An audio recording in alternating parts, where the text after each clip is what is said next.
Okay, so on page 171A, Mill does this thing he does, which is he does it deliberately, but it's a little confusing. He speaks at length as what his opponents think. So he says over and over again what other people say. He goes on for so long, though, that sometimes it can be hard to remember that it's what he's going to disagree with that he's saying. So 171A is almost entirely other people talking. Now he gives you hints. In parentheses, he says, it might be said. It will be added by them. There's all these what ifs and it might, right? There's all these if statements. Those are hints that it's not him talking, but it's easy to miss those hints. Okay, if you're reading closely, you should pick up on those, though. My point is this. 171A, Mill says, others would say all behavior affects other people. So all behavior potentially harms other people. So bring back the government again, bring them back in, because almost all behavior is likely to harm others, because all behavior indirectly affects other people. And Mill says, yes, your behavior affects other people, but no, the government shouldn't limit it. So here we get a good specification of what he means by this harm principle.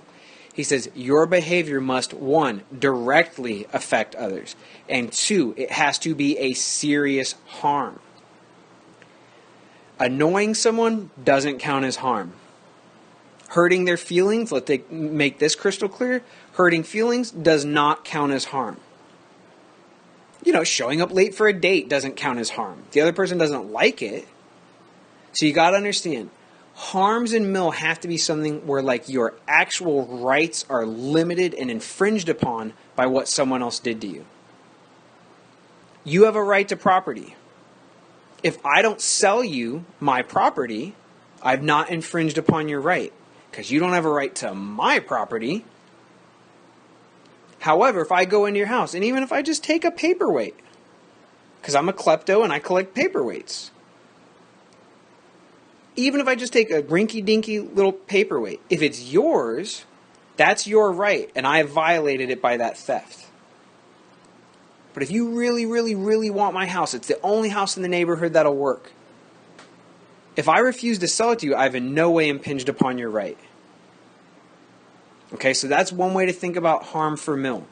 Harm is more than things you just don't like or things you don't want. Harm is only when you have a right to something and the harm breaks that right or prevents that right. If I ignore you on the street, that does not limit your right to free speech. I've not harmed you. If the government, however, silences you on the street, they throw you in the back of a cop car when you try to say something offensive, that limits your free speech. That's a violation of right and therefore a harm. Does that make sense?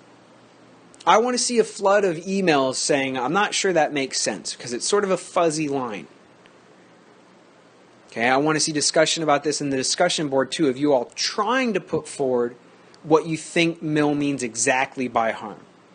So I'm telling you, his official definition is something like, a harm is only when your right is limited or broken. But if it's just something you don't want, that's not necessarily a violation of your right. You go, okay, but what exactly does it mean for a right to be violated? Well, that's what we have to talk about. We have to figure that out together. So on page 171A, he says, look, people are right that you can be a bad example to others. You can be a burden on them. You can be a burden on your family, say. You can influence younger people who aren't yet capable of self-government. Okay, and he says, yeah, I agree. He says, but all those things are indirect effects on other people. Mill says for it to be harm, it's got to be, I do a clearly identifiable action that limits or impinges a clearly identifiable right of yours. So being a bad influence on people is bad, but it's not harm. Because what would be the right which is violated there? Do you have a right to not be influenced by other people? No. Do you have a right to only see good behavior in public by other people? Absolutely not. Right? So that's part of how we can divide up what is and is not a harm in Mill. Name the specific right that's been violated. If there's no specific right, there's no harm, no violation. So here's another thing people will say. We'll go, okay, well, you know, we protect children, right? And if you're a bad influence, you're a fall down drunk, or you refuse to work, or you're always saying bad things about the government, you might influence the children. Won't somebody think of the children? And what Mill says is this. He says, yeah, you might, but you might not. So on 172A, Mill says he only wants to prevent what he calls the definite damage or definite risk of damage. Okay? So 172A says there must be an assignable individual other than yourself. So an actual person hurt. There must be an assignable right which has been violated. And it can't be that there's a chance that it will violate their rights. It has to be certain that it's going to violate their rights. So now, see, it's getting a little more detail. It's getting a little more traction. So, I cannot point a gun at you that I think is loaded and pull the trigger, assuming, you know, you're not an intruder and all that, right? Because almost certainly, the gun will go off and harm you for no reason. Okay? The odds of that are pretty darn good. But if I'm around your kid and I'm talking about how cool it is to do drugs and how much the government sucks and all this stuff, it could influence the child to do that stuff someday, I suppose. But it's not like pointing a gun at the child, right? It might have some effect someday. That's not definite or certain enough for him to count as harm. Okay? So once more, you have to be able to name a specific right, not a feeling or a preference, but a right which has been violated. There has to be a specific person. You can't just go, well, the community might be affected. Which member of the community? And it has to be something which is very surely going to hurt someone else, harm someone else, not just maybe it could. Because again, think about if you limit things that might hurt other people, you are guaranteed to limit the freedom of people every time. But you'd only prevent the harm, maybe, some of the time. So Mill says only when the likelihood of someone's right being violated or harmed is, you know, close to 100%, then you can prevent or punish the act. Not if it's just that maybe it might. Okay? And we see all that really clearly on page 172. Offense is not harm. Moral outrage and moral distaste are not harm. Once more, Mill says, if you limit people's right to offend others, then every offensive idea will be shut down. That's a lot of freedom to throw away. Now, people are only offended by offensive statements some of the time. So if you limit the ability to say offensive things, you're going to be limiting everyone's freedom to speak some of the time. And you'll only be saving a few people from offense. It's just, it doesn't add up, he thinks. Plus, he thinks there's all these benefits to free speech, including offensive and false free speech. That's a separate issue. Okay. So, like I said, Mill is so American-like that he's down with the left, he's down with the right. On certain issues, though, he tends to go, at least in contemporary debates, a little further one way or the other.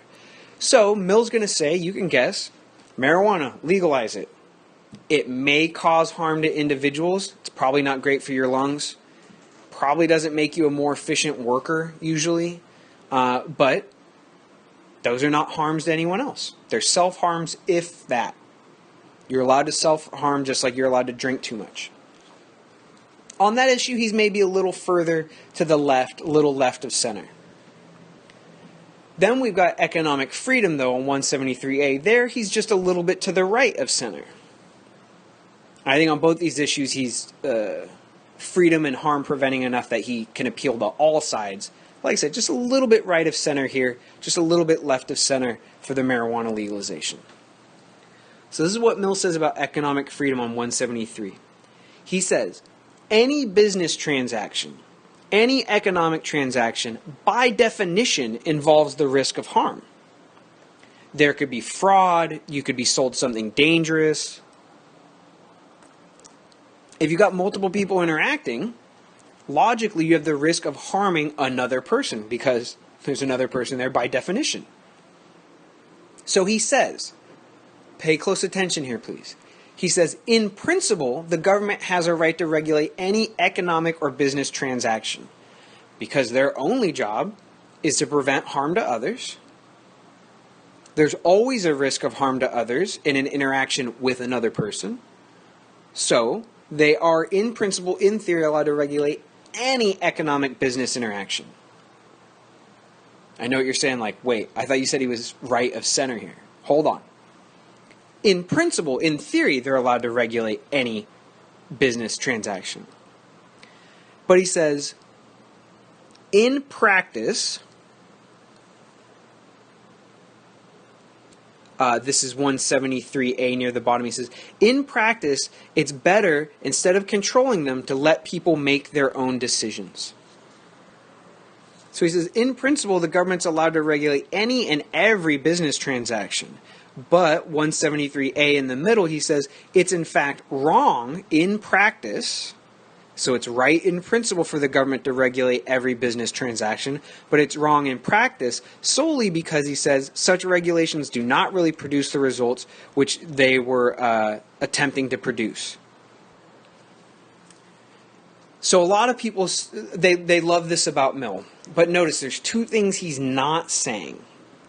173A near the top, he says, okay, you let the market do what it wants, and yes, prices drop, etc. But he says, prices drop. It's not the job of the government to ensure low prices. So he says, it's true that free trade reduces prices and makes more goods available. But he says, that's not a question of liberty. That's not what I'm talking about.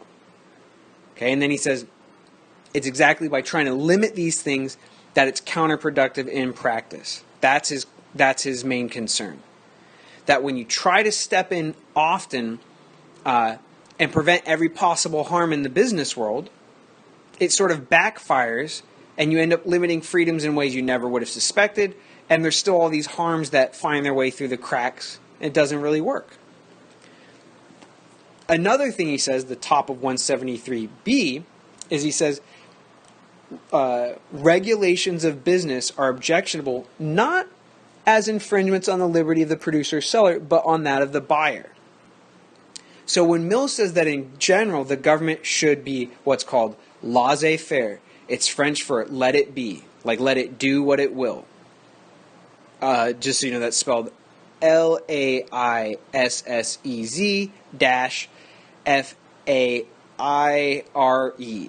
Laissez-faire means let it ride, basically. So in general, the government should be laissez-faire with business things.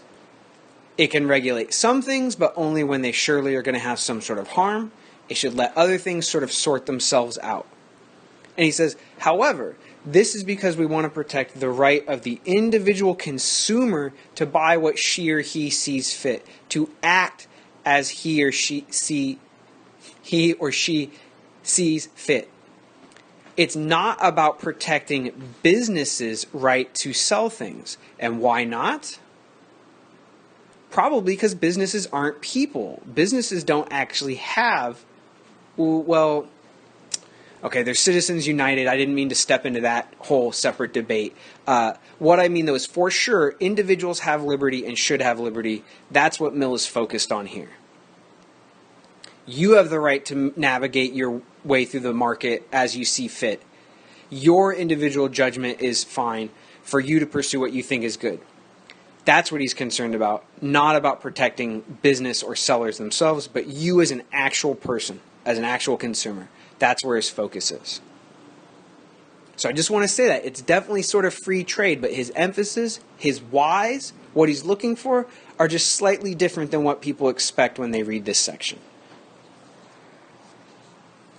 And we see this extends onto page 173, a similar point, and also on 174b. So 173B and 174B. 173B, he says, well, what about those things that are pretty darn dangerous? What about poison? Can we limit the sale of poison? And what he says, if there's a use to the poison beyond poison, so I don't know, lye is a toxic chemical. It could probably kill you if it covered your body, but it's also used for making soap and I believe for coloring clothing, whatever. It's got some industrial use. He says, if there's a poison that its only use is to kill, yeah, ban it. Because the only free use of it would be to limit somebody else's freedom and harm them. You don't need to let people do that. But, he says, any poison, etc., which has some non-poison, non-harmful use, you have to let people buy and sell it. You have to let them buy and sell it. So, this gets tricky in the age of terrorism. Bombs can be made from pressure cookers, ball bearings, which are just little spheres of metal, and screws. I don't know the details because I'm not a terrorist, but the information, free speech, is out there, and the materials, ability to buy and sell what you want, are out there. And the government is not and will not ban those. Because ball bearings have infinite non-terrorist uses. Pressure cookers, I've one in my house. It makes great pot roast and things like that. Anyhow. So Mill says, hey, again, you're either limiting everybody's ability to use a pressure cooker on the off chance someone will use it for terrorism. Okay? So he says, no, you have to let those things be legal. Think about it. The first major terrorist attack on U.S. soil was Oklahoma City in, I believe, 1993. That was a fertilizer bomb. So you're allowed to buy fertilizer in the United States because we think Mill is right. Here's the thing, though. Here's the twist. You can buy fertilizer, but if you buy very much of the kinds of fertilizers which can be made bombs out of, because obviously manure won't do it, but certain sodium, this, that, the other, you have to sign your name. You have to show them ID. And if you buy over a certain amount, yeah, the feds are going to know about it, and they might come knocking on your door to prevent you from harming other people. So you see, it's that balancing act. We want you to be able to buy fertilizer. But if you're buying it in a way that seems to carry a risk to others, you bought 4 tons of it and you don't even own a farm or a factory or anything, the government's allowed to either stop that sale or more likely when they're allowed to get a record of it and then come after you and talk to you about it. So it's not illegal to buy 4 tons of fertilizer, but it is legal for the government to ask you what the heck you're doing with 4 tons of fertilizer. Does that, again, it's logical. It follows Mill's point and logic. But I know that it may sound to some of you like, well, you can, but you can't, or you can, but it depends. So if there's any lack of clarity on this, I want you to follow up with questions, and I'll make it more clear. Okay? All right, so he adds a little clarification here, 173B. He says, look, if there is a bridge that's out of service, okay, the bridge is about to fall down, and someone's on a morning jog, and they're about to run across it. Yeah, a cop or another citizen can, tackle the person and limit their freedom of motion, of movement, so they don't run off this bridge. That's because in this case, the person probably doesn't know. They have no idea there's that risk. So you see how it's not really a use of their freedom. They didn't want to use their freedom to go die on this bridge. So if you prevent them, you're not really preventing them from doing something they want. You see, though, that this is very rare that something like this would happen. So whenever Mill gives you an example of one of these limitations of freedom, trust me, they are exceedingly rare. Same thing at the very beginning of our reading. He says, yeah, the government can force you to do certain things. Not much, though. They can force you into the draft if there's a war, and they can force you to be on a jury. That's about it. Oh, technically he says they can force you to give witness in a trial. That's what he says. That's about it. Same thing. Yes, a cop could tackle you if you're about to run across this bridge not knowing that it's about to fall down. But has that ever happened to you? No. No. Now, if you know that the bridge is dangerous, it's old and rickety, and the cop says, hey man, like, ma'am, I would not run across that bridge if I were you. I think it's dangerous. You might hurt yourself. And you say, I know. It's my prerogative. If you know the risk, the cop has to let you do it. That's what cigarette warnings are about. Not everyone knows it causes cancer. If you unknowingly give yourself cancer, no one's going to call that a use of freedom because you didn't know what you were doing. That's why little kids don't get their freedom in milk. They don't really know what they're doing. They don't understand the risks yet. But if I tell you, smoking kills, in Europe the wording is stronger because the tobacco lobby doesn't have as much power there. In Germany on the cigarette packs it just says, smoking kills. Rauchen Toten, smoking kills. Okay? So the idea there is you still let people buy cigarettes. If they knowingly want to harm themselves, they have that right. But you don't want people unknowingly harm themselves. That's not really freedom. That's just bad. Okay. Another main point. If these are coming too fast, maybe just pause the recording now and give yourself some time to think. Another main point is 174b. It's that discouraging vice section. Again, Mill seems to say the opposite of what he means here. But as he says, he uses this language. He says, a further question. It's not his point. It's a question other people have. He says, okay, how about this? Can the government try to persuade you not to do certain things? Yes, they can. The government can tell you, again, like smoking, hey, it's bad for you. They can put ads on TV. They can inform you all they want. However, the question at issue is can the government tax things they want to discourage? Can they tax forms of self-harm to discourage self-harm? We call these sin taxes. S-I-N space T-A-X. A tax on so-called sinful things. Mill says it's complicated. So he says the government cannot try to persuade you through taxes to give up self-harmful acts. That's the short answer. He says you have the right to harm yourself. They can try to persuade you through words and facts, but they can't use money as like a bludgeon to try to force you to stop harming yourself. So the short answer is no, the government can't tax alcohol, gambling winnings, smoking, pornography, anything they think is immoral or bad for you. They can't tax it in order to discourage you from using it. That's the short answer. And he goes, well, okay, but he says the government does have pretty strong leeway to determine what exactly it wants to tax. It can tax books at 4%, shoes at 3.5%, celery at 8%. I mean, okay, the government's allowed to do that. But he said, as soon as they start taxing something more just to get you to stop using it, that's a limitation of your freedom. So they're not allowed to do it. And he says, but they do have this leeway to tax things at different rates. He says it is acceptable for a government to tax useless things at a higher rate. Not self-harmful things, useless things. So every state does sales tax and things like that differently. But a lot of states will not tax food and clothing or tax it at a much lower rate. And then things like, I don't know, you want to buy a yacht? Okay, there's maybe a luxury tax added to that.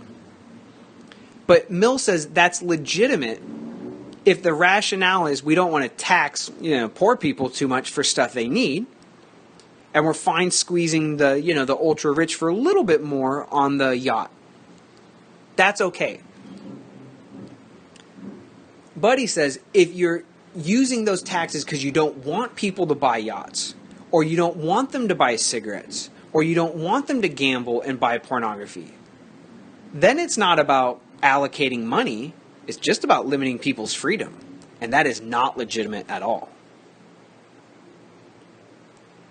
So this makes me think of the soda taxes that have popped up a few places recently. The rationale behind the soda tax is that soda is not very healthy. It makes you obese, which is not good for you. The idea behind the soda tax is that you take a little bit of money, or you tax soda at a little bit higher rate, that discourages people from buying it. Boom, they're healthier. And maybe it works and maybe it doesn't. That's a different question. But Mill would say, to the extent that the government is trying to force you to take better care of yourself, that is not their job. You have the right to be obese if you want, through soda or fried chicken or dumplings or whatever you want. So at that level, the government should not be allowed to tax soda at a higher rate because it's not allowed to try to discourage you from self-harm. But to the extent that that money would go to fund something like public pensions, because the state has to pay the health bills of its former employees, then it might be legitimate. But if the stated aim, as it was in New York, is to discourage people from the so-called vice of obesity or drinking too much sugar, then Mill says no dice, can't do it. To the extent that it funds the harm done, we shouldn't say harm there, to the extent that it funds a necessary hole in the budget of, treating diabetes, say, for former employees who drank too much soda maybe, then it would be legitimate. Again, I know it sounds, right, like yes but no, or it depends, but you see how taxes that try to prevent self-harm, that's it, not acceptable, according to Mill. Taxes that are about funding certain things, and it makes more sense to tax motorcycles in one state, another state it makes more sense to tax yachts, or maybe you want to tax soda because then those who buy soda are paying for their own diabetes healthcare costs down the road. That's fine. But to the extent that you're trying to discourage people from what you think are immoral or self-harming behaviors, nobody has the right to try to force you through money to give up your immorality. Okay? They don't have that right. One last point. This is the voluntary slavery point. This might not seem relevant, but it's going to be important. Mill says you have the right to harm yourself in any way you want because that's part of the use of freedom. Making decisions that might be bad, might be good. He says, however, there's one form of, probably shouldn't call it self-harm because that's confusing, but there's one use of freedom directed solely at oneself that we will not allow. And that's voluntary slavery. You could also call this indentured servitude. Okay? You are not allowed to sell yourself or put yourself in any situation where your freedom is permanently abolished, where your freedom is permanently given up.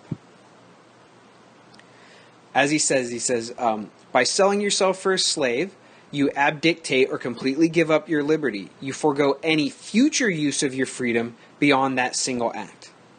You therefore defeat, in your own case, the very purpose which is the justification of allowing you to dispose of yourself as you see fit. You're no longer free at that point. So he says, the principle of freedom cannot require that we allow you to be free, not to be free. Basically, his point is, you can use your freedom to make bad decisions. He doesn't think you should be able to use your freedom to give up all your future freedom forever. So in work, yeah, you give up your freedom. You show up 9 to 5 or whatever your hours are, and you do what some other jerk, your boss, tells you to do.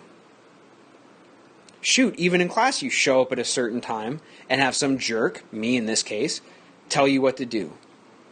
That seems like a limitation of freedom. But what Mill says, he says, yeah, but all that stuff, you temporarily enter into something and you can walk away whenever you want. You don't want to take my class tomorrow? I'll miss you. Honestly, I will. But you retain that future choice. But some decisions basically strip you of all your freedom, and Mill says, no, no, no, we're not going to allow those. Okay? It's going to be rare situations, but we'll see in future classes that it can come up. It can be relevant. So keep this voluntary slavery in mind. You are allowed to give up your freedom temporarily, or sort of trade your freedom for something else. You're trading it for education in my class. You're trading it for a paycheck for your boss. You're not allowed to give up your freedom, though, so that it's gone forever. Temporary trades are fine. Permanent giving up of your freedom, not fine. Okay.